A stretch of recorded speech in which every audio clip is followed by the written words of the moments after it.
Eu sou Vitor Fernandes, cientista social. Os negacionistas da direita nos levam à morte. Já parou para analisar os dados recentes da expansão do coronavírus pelo mundo? Além do bom desempenho dos países governados por mulheres, outra coisa chama atenção. Os países com maior número de novos casos, ou seja, os epicentros da propagação do vírus, hoje são os Estados Unidos, o Reino Unido e o Brasil, além da Rússia, claro. Só nos Estados Unidos já são mais de 81 mil mortos, com quase 1.400.000 infectados. No Reino Unido, são mais de 220 mil infectados, com 32 mil mortes. No Brasil, já são 11 mil mortes, com mais de 160 mil infectados. E sabemos que no caso brasileiro tem uma gigantesca subnotificação. Todo mundo conhece alguém que está infectado, mas que não consta nos registros. Esses são também os países com mais novos casos, com exceção da Rússia. Mas o que esses países têm em comum? Todos são governados pela direita ou pela extrema-direita. Ambos chegaram ao poder abusando de propagandas falsas nas redes sociais. Lembra-se do escândalo da Cambridge Analytica, que envolvia esses mesmos países?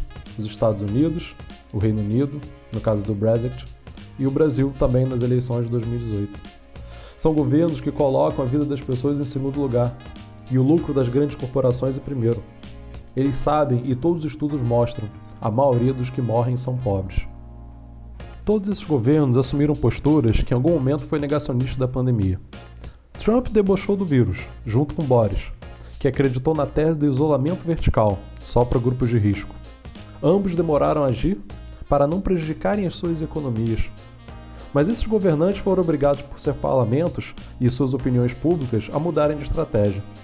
E Bolsonaro continua na prática negando a gravidade da pandemia, estimulando manifestações contra o isolamento social e respondendo "e daí?"